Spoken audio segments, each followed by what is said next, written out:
And we're back here live from Radio Row at the NFL Combine. And joining us right now, I got to update the name tag here because it's not Dan Essien, but a veteran radio host in the Denver area. I've known this guy for a very long time. Since you're in college. That's right. He's now with Gorilla Sports. That's longtime sports talk show host Brandon Krisztal. And I got the idea to have you on because you were just chopping it up about Darren Mougey, who you know from being in Denver. And I was like, hey, save some of these stories. I want you to share with my audience instead with me on the air. I'll save some of them. I don't need to share. I'll still save some of them because I don't necessarily want to betray any trusts. But I was excited when Muji got the job, and he's had kind of a meteoric rise. He was brought into the franchise as a scout when he got into the business, when he was done with his playing career, by Matt Russell and John Elway, and worked out of Phoenix, his hometown, where he was a star high school quarterback and moved back after going to San Diego State. So you know how scouts work. They work an area and then they come to Denver for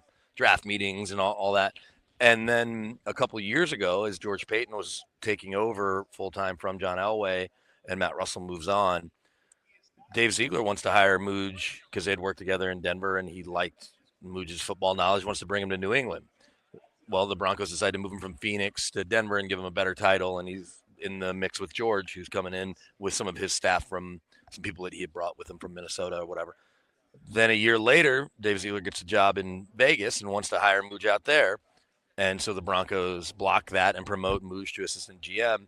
Then Sean Payton comes in a year later, and I don't want to get too into the weeds, but, you know, Sean has the people he's worked with for a long time. Didn't bring hardly any on the personnel side because he worked with Mickey Loomis forever. And there's talk, is George Payton going to be here very long?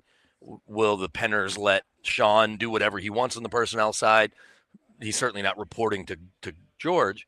But so Muge is there as someone who isn't necessarily George's guy. Great relationship with George. George relied on him for a lot of things, and George talked about that and talking to people with the organization. There's a big hole now with Muge leaving, but he's able to stand on his own 2 feet and carved out a nice relationship with Sean as well. So without knowing all the specifics, I know that Sean obviously has a really great relationship with Aaron Glenn. So I'm sure that he helped this marriage come together, without even knowing all the details. And then Rick Spielman, who with Mike Tannenbaum as part of the 33rd team with their consultancy, obviously Rick Spielman and George worked together for 14 years, and George thinks the world of Muge. So he was able to, impress George enough that he wanted to help him move on, and impress Sean enough that Sean wanted to help him move on. So that kind of says a lot because neither guy really knew him from, stops prior. And so he was able to prove his value for George in 4 years and Sean the last 2. And now he's there running the show, at least on the personnel side with AG, and saying nothing at his press conference yesterday, which I gave him a hard time about. Well, it's funny because I said this on the show yesterday. It was like his goal at the presser yesterday was to try and not create any headlines. It felt like he was a little nervous at first and then kind of got settled in. Do you think just knowing him, he's got the right temperament, right personality to handle what comes with dealing with New York, the fans, the media pressure, all that? Yeah, and look, so many people have tried and failed because we know the last time the Jets went to the Super Bowl, you weren't born. I'm older than you, and I wasn't born. We know how long that drought has been, and there was excitement here and there over the years with the Sanchez or other teams along the way, New York Sack Exchange, but never a true Super Bowl contender. Aaron Rodgers comes in, we know that obviously failed. But the one thing that I'll give Muge credit, he brought it up off the top. He got asked 8 different ways, and he wasn't going to give any more. They've moved on. Yep. And he really doesn't have to address it anymore. Now, if their quarterback play is really bad next year and it's not a rookie that's just going through growing pains, then you can say, well, wouldn't you have been better off with Aaron Rodgers? Because odds are they might still have been, even though it's a transition. But also, and I told him this too, I said, well, you fired first ballot Hall of Famer as the first person you fired. So if you can fire Aaron Rodgers, you can fire anybody else going forward. Sure. Like the hardest one is right off the top. But I think that he's well regarded around the league. He and Kevin O'Connell are obviously really close. Kevin took his job at San Diego State, forcing Muge to have to move out to wide out because Kevin was a better quarterback. But I do think he has the right temperament. And I think he's a really good compliment to AG, who can be fiery. We know that. We know, you can tell in his personality from just watching him on the sidelines, certainly how he interacts. There's an intensity there. And Muge he has that quarterback kind of even keel, like don't get too high, don't get too low, stay measured. And I think that's probably from being around George certainly helped that. Maybe, more so than being around, not that Matt Russell's not a good personality guy, but or has a good personality, but Matt's a linebacker, and John Elway was John Elway. Like John Elway's a step beyond a measured quarterback. He's a top 5, top 8 kind of guy all time. But so I think it's a really good fit for him. We all know though that the proof will be in the pudding, and he's either going to have the job for 3 years or for 10. What do you think he maybe learned from this last year being in Denver, watching this team go from Russell Wilson moving on, dealing with the cap stuff, right? The Jets are in almost a similar spot, moving on from Rodgers. Now, the quarterback class is not as good this year as it was last year, but Bo Nix wasn't thought to be, at this time last year, a guaranteed top 15 pick, and we know the story. So do you think Muji being involved in all that is going to take some things he learned from that experience and maybe apply it with the Jets? I think he has to, and he was asked that yesterday when he was on the podium about that exact thing, like you helping identify Bo Nix. And I'm not saying that he necessarily did, and depending on who you ask, that circle was tight. We know that Sean and George were involved, and I think Sean's let it be known that at some point they let Condoleezza Rice know. They read her in, so to speak, because she's been read in on a lot of stuff. And I think that was sort of the joke. Like, some of the stuff she's been read in on is not certainly a different level of importance because you're talking about matters of life and death, not who the Broncos QB is going to be. But I think the most valuable thing he probably learned just over the last couple of years being around Sean is what traits to look for in a quarterback. And again, being a former quarterback, he knows, what successful QB play looks like and what are the kind of the baseline attributes. So if they end up trading up from 7 or grabbing a quarterback at 7, and you would think that at least as it stands now, that has to be Shedeur Sanders or Cam Ward. If somehow Tyler Shook gets into that conversation or Jackson Dart, okay, you'll give him the benefit of the doubt till you don't. I mean, Jets fans know all about young quarterbacks that don't end up working out. But you'll hope that what he saw being around George, and that's the thing, that George is a good compliment to Sean, because Sean certainly can be fiery, and George Payton is very even-keeled. And George learned under Rick Spielman he got to run the draft one year. He ran free agency a bunch. Rick really kind of in that teaching hospital style let his staffers learn all the different things you need to do, but specifically George. I have heard that Muji, we'll call him Muji, right? Yeah. By the way, that was everyone calls him Muji. Well, that was a big debate in New York. It's like, is it Muji? It's Muji, and he goes by Muji. Yeah. It took us a while, but I think we have figured that out now in New York. But I was talking with someone today that said that Muji has really relied on Spielman just kind of early on with just like getting started in this job, like what you have to do when you first arrive at a place. That's obviously a really strong resource to have, because Rick did it for a long time, won a bunch of games in Minnesota. That's one thing you realize when you come to the combine is the reverence that the league has, and people that have been in the league forever, that they have for guys who have done this job for a long time. So people in Denver skeptical of Sean Payton. It doesn't work out with Russell Wilson. Every single person I talked to here last year that's been in football for a long time, like, Sean's going to get it figured out. The fact that he was able to do what he did for 16 years, yes, he had a Hall of Fame quarterback, but they clearly helped each other. He kept the job for that long. When a guy like Kevin Colbert that was with the Steelers all those years and drafted all those good, when you have a job for a decade plus, you're going to be well regarded, especially in this league compared to some of the other leagues where basketball execs can keep a job for a long time. How long's Brian Cashman run the Yankees? And so if you can keep your job for a long time, that says something. Rick Spielman did it for a long time with the Vikings, and because he's a consultant now and has his role with the 33rd team as opposed to being in a building, because not that Mooch can't pick up the phone and call George, or can't call Matt Russell, who's working in the front office in Philly, or can't reach out to John Elway. John, a little unconventional in how he got there and how he ran things, and that's okay because he's John Elway. But I imagine that Mooj reaching out to Rick is certainly at George's encouragement and understanding Rick wants to be helpful where he can. Well, they hired him full time. He's done full time with the organization. Well, there you go. So, and that's just like when you see a head coach that hires, because I know AG hired a couple of veteran coaches. Steve Wilkes is the DC. Yeah. Yep. So when you hire a guy that's been in the trenches, it can just be your sounding board. And so, yeah, Rick will, I'm sure, be invaluable with everything they want to do. Mooj and AG, I'm sure, have their shared vision. And that's really the biggest thing with a marriage like this is you want to make sure that they're working together, and they will be. And they didn't hire each other necessarily. And I guess you would maybe know better than me as far as what the final roster, who has final say. It feels like it's AG probably. Yeah, I would say this. Like, it feels like it's a head coach-driven organization where if they ever did disagree, the tiebreaker would go to Aaron Glenn. Yeah, and what we've seen in the couple of years just with George and Sean is, and you assume that that Sean will ultimately have the loudest voice, is that they haven't disagreed very often. Now they do have different philosophies, and Rick and George have a similar philosophy of, hey, let's trade back and get as many picks as we need. And so you could make the case if you're not going quarterback at 7, if there's somebody that really wants to jump up there for whomever, Tyler Warren, and you can drop back to 9 or 10 and pick up another first rounder next year and a couple more picks this year or next, that's as valuable as anything else, because there are some good players in the top 10, but talking to the people that follow the draft maybe more closely than you or I do, it feels like 20 to 70 is really where that range is of quality players, not necessarily superstars. Those guys kind of come out of nowhere sometimes, but there's not like 25 guys with first round grades. When you look at this Denver team a year ago, like take us into what that season was like? Because I remember the Jets played the Broncos. The Jets are coming in off a dominant win over the Patriots. They're 9.5-point favorites, and they lost one of the most disgusting games, as a Jet fan talking about this, that I have ever seen. They lose on the last second field goal. Rodgers gets completely banged up. He's not healthy for almost the rest of the season. Did he get sacked 7 times in that game? Yes. Tyron Smith, I just had nightmares of him allowing more pressure by JFM and everyone else. When people tell me Tyron Smith's a Hall of Famer, I'm like, oh, okay, we'll see. And I grew up in Dallas. I cheer for the Cowboys, but we'll see. But Bo Nix was so bad in that game. And I was thinking to myself, like, man, like he was really good the week before in Tampa. Like, right. We finally saw him kind of have a coming out because the first 2 weeks they scored 6 points against the Steelers and weren't very good against the Seahawks in the opening week.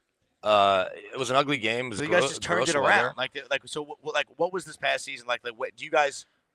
A year now into Bo Nix's career, is the feeling, hey, we got our franchise quarterback? Like, when was that moment watching him this year with Sean Payton that you saw with the Broncos? It was the stretch in the middle of the season where they have the Chiefs lose that game, but then win 4 in a row after that, I think if my math is right, and they beat the crap out of the Falcons, who were leading the division at that time. The Broncos actually won the NFC South. They were 4-0 against the NFC South. Now the Chiefs, I think, were as well. But and he just dices up the Falcons and wins Offensive Player of the Week in the NFL or in the AFC Offensive Player of the Week. Which how much of it twice. Is like coaching? Like a lot, absolutely. And really good coaches just get the best out of their quarterbacks. Look at what Alex Smith did with Andy Reid versus anywhere else that he was, or what Kyle Shanahan's able to do with just about any quarterback when they're healthy and functional. What Mike McDaniel does with Tua, and you realize how far that drop-off is from Tua. But if you that was the biggest disconnect between Sean and Russ, is that it wasn't that Russ wasn't checking into the right play. It was that Russ was totally freelancing at times beyond even what the play was and what the check was to just do what Russ does. And so for someone like Sean, who designs all these awesome plays, and that's something Chris Sims said to me, and I like Chris Sims' quarterback knowledge as much as anyone. He said, you don't have Sean Payton to run 8 plays. You have him to run 8,000 plays and find all the mismatches. And so Bo has been such a fast learner and can process things so quickly that even if his skill set, in terms of his throwing tools are in the middle of the pack, clearly at times they were better than people thought. Big throw on Monday night with Denzel Ward right there, 70 yards in the air to Marvin Mims in Cincinnati. It just got more comfortable for him, and they got more comfortable with what worked there. Marvin Mims, they figured out how to unlock and use him. The run game was almost non-existent throughout the year, but it was everything that got thrown at Bo, he was able to handle and get more comfortable with. Obviously, they looked like garbage against the Bills, and they only had 40 snaps or whatever. And the defense was really good too, and a good defense is always going to be a quarterback's best friend. But yeah, they certainly feel Bo's the guy, and it's funny to hear whether you're talking to someone like Chris Sims, but I think both George and Sean were asked, "Is Bo Nix hit a ceiling as a 25-year-old?" I think he just turned 25 yesterday. And it's like, no, he's just going to get more comfortable in this offense and more comfortable in the NFL and have more weapons around him. And they're in that window now where they get past the $50 million in dead money. So even though they have $30 million in dead money, the way they've set up their cap. How much was the cap it for Russ last season? 53 or whatever. And this year it's 30-ish. Maybe it's 35. They're still after they pay all their rookies, assuming their draft is normal and not crazy, they're still gonna have $30 million in free agency, which, in reverse, but they have $30 million to play with right now. And that's without maybe, reworking Zach Allen or reworking Mike McGlinchey's deal to clear up even more cap space if they needed to. I don't think they need to, because I don't think they want to kick the can down the road that much. I'm sure they're leery of what the Saints cap situation is, and they don't want too many voidable years. I think the Eagles are going to run into a problem with that here coming up, and that's probably why they're going to lose Zach Bond, who could be a Bronco. But so they took the big hit last year, and then this year they've got plenty of room, and next year they've got $100 million under the cap or something crazy. But Muji watched the way their cap guy in Rich Hurtado works and how well that worked with George in that department. And so I think that he'll be able to use all the things he's learned and utilize them with the Jets. But we all know that if they don't get the quarterback right, it doesn't matter. 100%. And that's why I asked about Nix because, well, he obviously was a phenomenal overall as a rookie. It's like, I don't know if that's replicable because not every team has a Sean Payton, like the Jets offensive coordinator. I don't know who Tanner Angstrand is as an OC, and he's never done it before. Right. And it's one of those things where you don't know until you know. It's for like a head coach even, or a president. Yeah. Oh, they act presidential, or they act like, okay, well, that's fine, but let's see. And we've seen a million great coordinators be terrible head coaches, and sometimes it's a terrible situation with a terrible ownership group and not having a quarterback or not having the right continuity with the front office. By the time you get to year 2, where all of a sudden your visions aren't aligned. I think everybody's visions aligned in year 1 for the most part as far as what they want, but I think that Muji's ability to identify talent will help. And again, having someone like Rick Spielman there, and he brought over Robbie Payton, who is George's nephew and was in the Broncos organization before George got there. And so Robbie's worked in a bunch of different scouting roles. And so that'll be someone he'll rely on heavily. And he's going to have to rely on the Jet scouts. Like, it's not realistic to upend a scouting department. But we talk about an OC. Yeah, you just don't know till he starts calling plays. And maybe he's the next Ben Johnson. You just don't know until. But what helped Ben Johnson was, I mean, they obviously hit on Jahmyr Gibbs, but then they also add Montgomery. You've got a top 5 wide receiver. You've got a top 5 tight end. You've got one of the best O-lines in football. Looking at the Jets and seeing both AG and Muji up there, I imagine they're like, Mekhi Becton sure looked good at guard for the Eagles. And I understand why they moved on, but in retrospect, if you had Mekhi Becton playing inside of Tyron Smith, that might be something for Breece Hall to be able to run behind. So anyway, it's obviously you move on to whatever you have now. I also think it's funny that, especially people in Denver, like, oh, we got to get Muji to trade Garrett Wilson to the Broncos. Yeah. Like, you don't trade good young players. And he said that yesterday. That's the most honest thing he said. He's like, going to extend Garrett Wilson. We're not going to trade good young players. Sauce is going to be the highest paid defensive back of all time. We saw how happy he was the second PS2 got paid. Yeah. Sauce was one of the first on social media on that Tuesday to tweet, congrats and money emojis or whatever it was. Sauce is going to get extended. Garrett Wilson absolutely should get extended. And I think Breece Hall, you have to figure out what the value of the running back is. But I think Breece Hall should be there on a nice contract, $12 million a year, $10 million a year, whatever, that market ends up being. Because, you don't want to trade good young players. It doesn't make sense. Let me ask you about a guy that this fan base knows very well. Was there any buzz about Zach Wilson at all this year in Denver? The buzz was that quarterback rehab certainly helped him, and being thrown into the situation he was in New York and having all the changes, and then having Aaron Rodgers come in, and instead of that being a good thing for him to learn behind, or see the way Aaron operates, for all of Aaron's idiosyncrasies and quirks, we know that he's one of the 2 or 3 best throwers of the football we've ever seen. So clearly his routine Sunday to Sunday is going to be replicable, you would think, by a young, talented player. But so he comes to Denver with zero pressure. He looks good in the preseason. He probably looked the best in practice of the 3 throughout the early part of practice. I don't recommend this to anyone, no matter how much you love gambling. Do not gamble on the preseason. But I gambled on not 1 but 2 preseason games in one, because the Broncos practiced with the Packers, and the Packers backups were bad, and that's why they made a trade and changed their backup situation behind Jordan Love. And so, but their backups across the board were bad. So their starters weren't playing. So I bet on, because they're game planning for Bo Nix on offense. Like, Sean wants them to win the job and look good. So I bet on them. And then I bet again in the second half because Zach Wilson was coming in. I'm like, Zach Wilson's had 34 starts and diced up these dudes on Friday, and it was even worse. So I won. I made 2 bets in that preseason game. And then I knew Zach was going to play the whole game just about after Stidham got 2 series in that final preseason game. And I'm like, these dudes are going to be coaching high school football next week. Like, these guys aren't even going to be practice squad guys. And so I think Zach would be well served to stay there, only because you could argue that if you're only going to keep one of them, you're not going to pay them both $5 million to be a backup.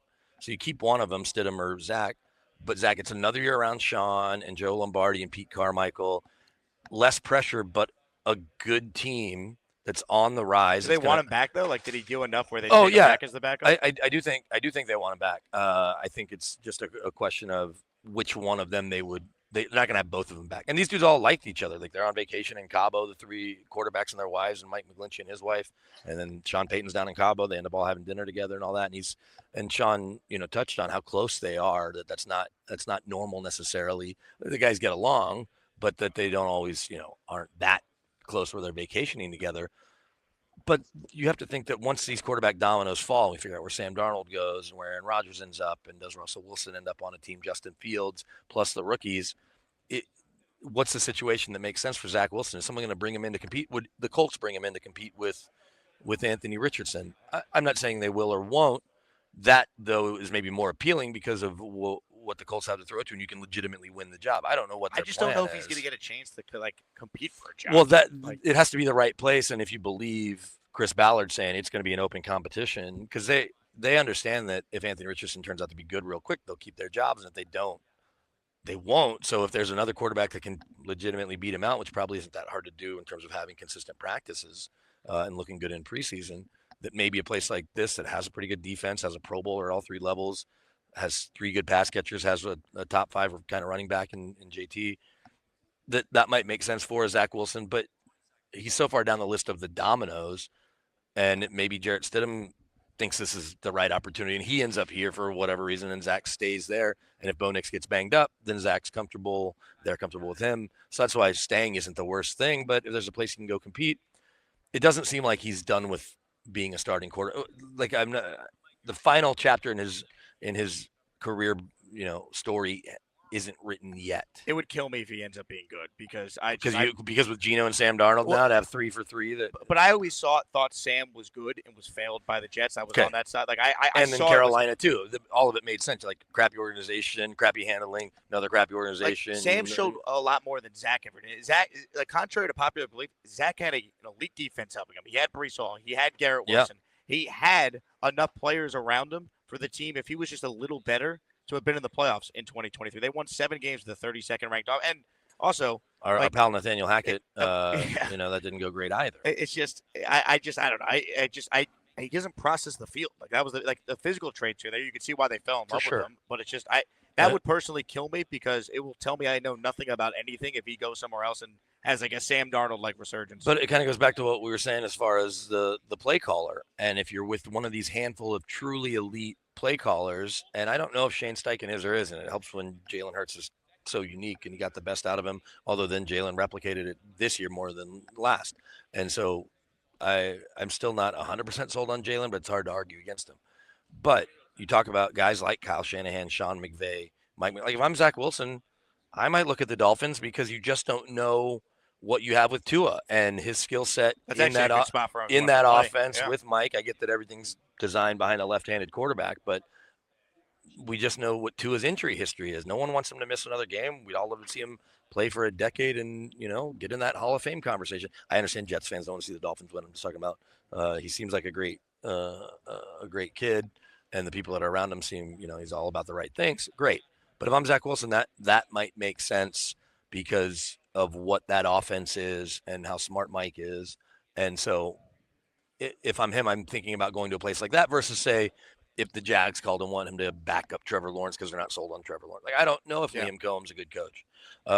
Duval. Yeah, he's getting it. He's finally, I think he's just watch The Good Place and you get the biggest Jags fan in the world. Then you learn how to say Duval. But either way, I enjoyed my interactions with Zach in the locker room.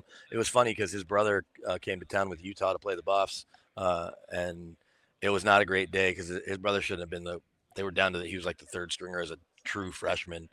But the game, it was a 10 o'clock kick, and Broncos had a walkthrough. So even when you're the third quarterback and you're not even going to dress the next day, you can't skip it just to go watch your little brother get his teeth kicked in Boulder. But Zach, when you talk to him, he's easy to talk to. Easy to kind of pull for. He's not a bad kid. It's a tough situation, and it didn't work out. When you're right, he had pieces in place, especially when you talk about Breece Hall and Garrett Wilson, and I think the more than functional tight end and Tyler Conklin, or above average tight end there, and a solid O line and a really good defense. That it should have been that should have been better, and it wasn't. But I don't know if anybody thought that Geno would get to where he got in Seattle, and that not everybody thought Sam Darnold was going to do what he did this year. No, I mean, I didn't expect this. I just thought that if in the right situation, I thought he'd be a good quarterback. Yeah, and so it's going to be fun to see. I still don't think we have that many good quarterbacks in the league. All right, there's 360-ish million people in America, and we can't find 32 good quarterbacks. But there are a lot more. There aren't as many terrible quarterbacks starting in the NFL, and guys didn't get hurt as much. Like last year, remember how hurt everybody was and how many different quarterbacks played.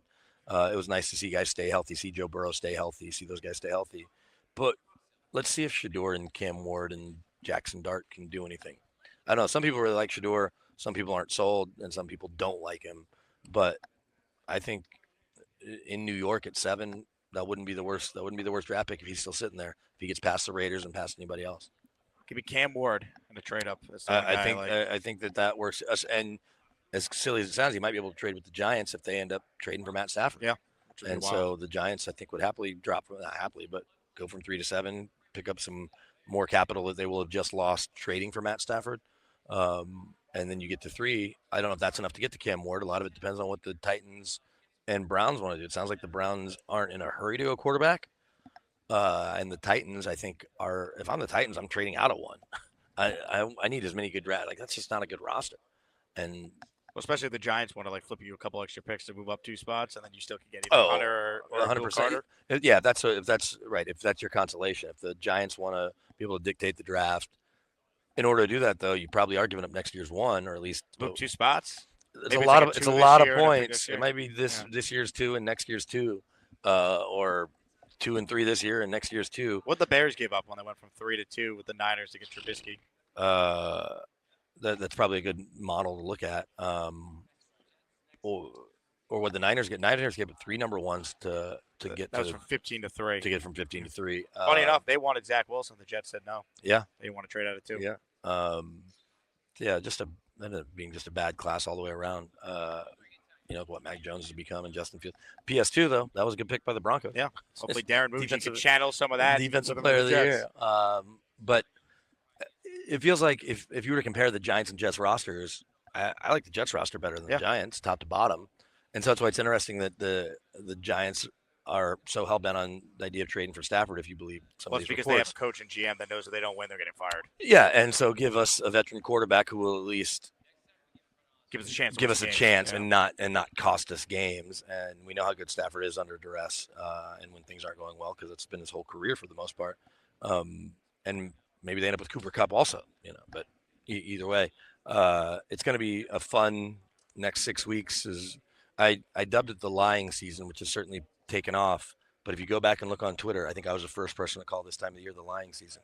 So that was you. I don't think I get any credit You're for the guy? it, but maybe you can help spread it. If you go on Twitter and look up lying season, and anybody in our business that used it first, I think, it was about 5 or 6 years ago when I was here. Because you talk to some of these people and they're like, Sean Payton being a good example. He was telling people that he thought would be loud how much he liked J.J. McCarthy, and they were. And he secretly loved Bo Nix. So you can only believe so much of what these people say. Brandon, appreciate you hopping on. Tell people where they can find you. So GorillaSports.net is our website. It's a new digital platform based in Denver, although we do a lot of cool stuff, including a show with Browns defensive lineman Shelby Harris and 2 Super Bowl champions, Ryan Harris, who does color on Notre Dame broadcasts and does some Westwood One stuff, and then Chris Harris Jr., who was an all-decade player as the corner opposite of Aqib Talib on those Broncos teams. They both won Super Bowl 50, so it's called We're the Harrises. And then I've got a new football show coming called #Football, because that's how clever I am. That was the best name I could come up with. Very hip at the times. It'll be good for SEO. But at BK Denver Sports is all my social handles, or my social handle on all the social channels. But it was great talking to you, Jake. And I'm so happy that you made it back to New York. I met you when you were in college at the Super Bowl in Houston in 2016. And that's where I ended up living for 6 years too. And then you loved it so much. But you've had to grind your way back to the Big Apple, and now to see the success you're having with this and with the ESPN radio stuff, it's awesome. I appreciate it, man. Well, thanks for hopping on. Thanks for giving us good insight on Darren Mougey. Yeah, Muji's our guy. Here's a fun fact. His brother's a golf agent, really? Rob, and he represents, among other people, Wyndham Clark, who won the U.S. Open a couple years ago, Denver kid, went to high school with Christian McCaffrey at one of the more prominent schools in Denver. And so a couple of years ago at the Combine, Rob's agency was maybe going to get into football. So I run into Mooj, and he's like, "Hey, it's my brother Rob. He's a golf agent or whatever. He lives down in Phoenix, but their company's trying to do football, whatever." And he's like, "Hey, but I have Wyndham Clark. He's a Denver kid." And I'm like, "Okay," not really knowing who Wyndham Clark was. Fast forward to 18 months later, Wyndham wins the U.S. Open. And I have one of the producers at the station I was working at. I go, "Hey, do you have any lines to Wyndham Clark?" And I'm like, "Well, start at the high school, see what the coach said, And I'm like, "Wait, is Mooch's brother his agent?" So I go and find Mooch's brother's social stuff, and Wyndham Clark's all over it. I'm like, "Holy crap. Rob Mougey is Wyndham Clark's agent." And so I'm like, "Hey, Mooj, give me your brother's number." And he helped coordinate it, and it was really cool. But yeah, so Mooj doesn't even play golf. He's all football, and he's in the office. Like, he's not a guy that's hitting the golf course some. He's not a golfer. His brother, when you're a golf agent, his brother plays a lot of golf. But yeah, so his brother's and he has a lot more people than just Wyndham Clark. But very cool. Yeah, so there you go. Fun little anecdote. A little nugget on the way out. He's Brandon. I'm Jake. We'll take a quick break.